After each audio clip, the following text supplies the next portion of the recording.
Assalamualaikum warahmatullahi wabarakatuh.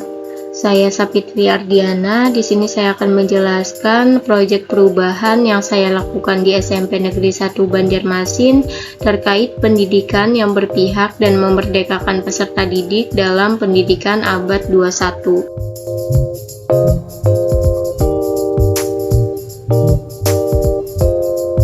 Permasalahan yang sering terjadi pada pembelajaran saat ini diantaranya kegiatan belajar mengajar konvensional dan belum mendukung pembelajaran berpikir kritis, pemanfaatan teknologi yang belum optimal, peserta didik belum diberi kebebasan dalam arti mereka belum dapat mengembangkan pola pikir kreatif dan kritis, serta minat belajar peserta didik masih rendah dan pola belajar yang individualistik.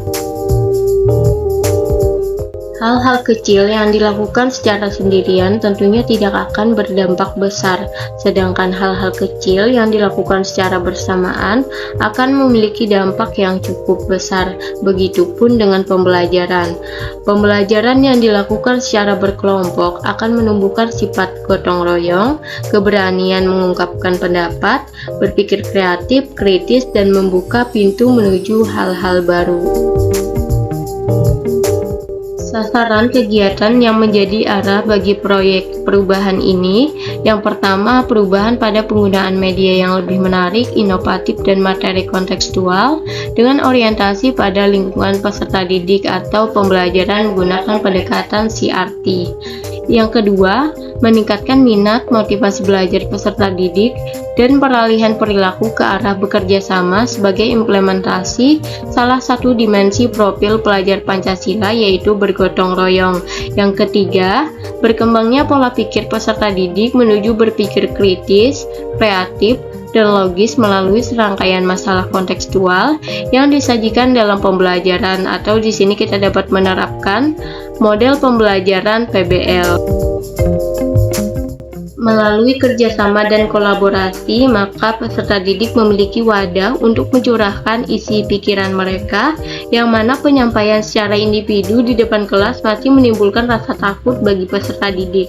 Dengan adanya ruang bebas ini, peserta didik dapat membangun pemahaman dan meluaskan cakrawala berpikirnya, dan diharapkan mampu membentuk pola pikir kreatif, kritis, dan logis, dan juga dengan tambahan melalui pembelajaran menggunakan pendekatan CRT dan juga penggunaan model PBL. Pada kegiatan awal pembelajaran, guru melakukan orientasi dengan menyapa peserta didik, mengajak berdoa, mengajak kehadiran, dan menyiapkan kondisi peserta didik untuk mengikuti pembelajaran. Selanjutnya, guru memberikan motivasi agar peserta didik semangat mengikuti pembelajaran. Guru memberikan persepsi dengan memberikan pertanyaan terkait materi sebelumnya, lalu guru menyampaikan tujuan pembelajaran, profil pelajar Pancasila yang akan dicapai pada pembelajaran yang akan dilaksanakan. Guru juga menyampaikan manfaat yang dapat diambil dari materi pembelajaran hari ini, lalu juga menyampaikan cakupan materi dan juga teknik penilaian. Kegiatan inti karena pembelajaran menggunakan model pembelajaran PBL, maka langkah pembelajarannya menggunakan sintaks model PBL. Nah, untuk yang pertama itu orientasi dan pengorganisasian peserta didik pada masalah, di mana guru menampilkan masalah melalui slide PowerPoint, dan juga di sini peserta didik diminta untuk mengamati dan mengidentifikasi permasalahan. Lalu guru juga mengonfirmasi kepada peserta didik apa masalah ataupun poin penting yang terdapat pada slide PowerPoint. Untuk langkah selanjutnya yaitu mengorganisasi peserta didik belajar. Nah, di sini guru membentuk kelompok heterogen, membagikan LKPD kepada setiap kelompok. Peserta didik secara berkelompok menyelesaikan permasalahan dalam LKPD. Guru memberikan kebebasan kepada peserta didik untuk mengumpulkan informasi, baik itu melalui buku paket ataupun melalui sumber lain yang dimiliki terkait penyelesaian masalah yang ada pada LKPD. Untuk sintak yang berikutnya yaitu membimbing penyelidikan kelompok. Nah, di sini guru meminta peserta didik untuk mengamati langkah-langkah penyelesaian masalah yang sudah diberikan pada LKPD atau scaffoldingnya. Lalu peserta didik juga dihimbau untuk saling berdiskusi dalam menyelesaikan LKPD. Guru memantau kegiatan diskusi setiap kelompok serta memberikan bantuan kepada kelompok yang dirasa lebih lamban dari kelompok lain. Langkah berikutnya yaitu mengembangkan dan menyajikan hasil karya. Di sini guru meminta peserta didik untuk melengkapi isian LKPD untuk selanjutnya dapat dipresentasikan di depan kelas. Guru akan menunjuk beberapa kelompok untuk mempresentasikan hasil pengerjaan LKPD. Nah, untuk kelompok yang tidak presentasi diminta untuk mengamati presentasi kelompok penyaji. Langkah terakhir dari sintaks PBL yaitu menganalisis dan mengevaluasi proses pemecahan masalah.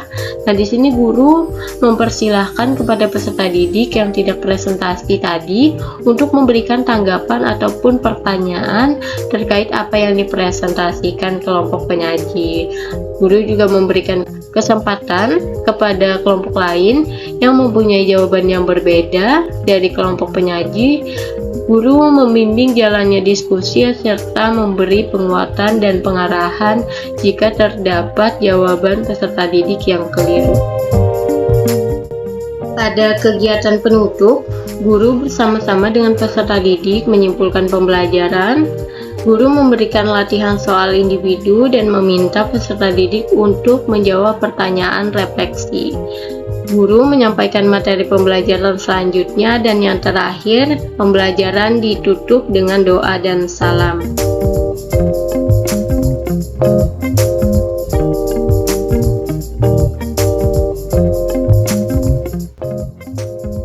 Hambatan dalam melaksanakan proyek ini, jumlah peserta didik cukup banyak dalam satu kelas sehingga sulit dikondisikan, dan terdapat peserta didik yang belum begitu memahami tentang materi yang diajarkan. Tantangannya, yang pertama memahami karakteristik peserta didik yang memiliki masing-masing keunikan. Yang kedua, mengondisikan peserta didik. Yang ketiga, menumbuhkan minat belajar peserta didik. Solusi dari hambatan dan tantangan yang saya hadapi, yang pertama, saya belajar pengelolaan kelas dan bagaimana pembelajaran dapat mengakomodasi peserta didik yang beragam. Yang kedua, selalu memberikan kesempatan kepada peserta didik untuk bertanya terkait materi yang kurang ataupun belum dipahami. Yang ketiga, menerapkan pembelajaran tanggap budaya atau CRT untuk menumbuhkan minat belajar matematika peserta didik. Sekian penjelasan terkait proyek perubahan yang saya lakukan. Terima kasih. Wassalamualaikum warahmatullahi wabarakatuh.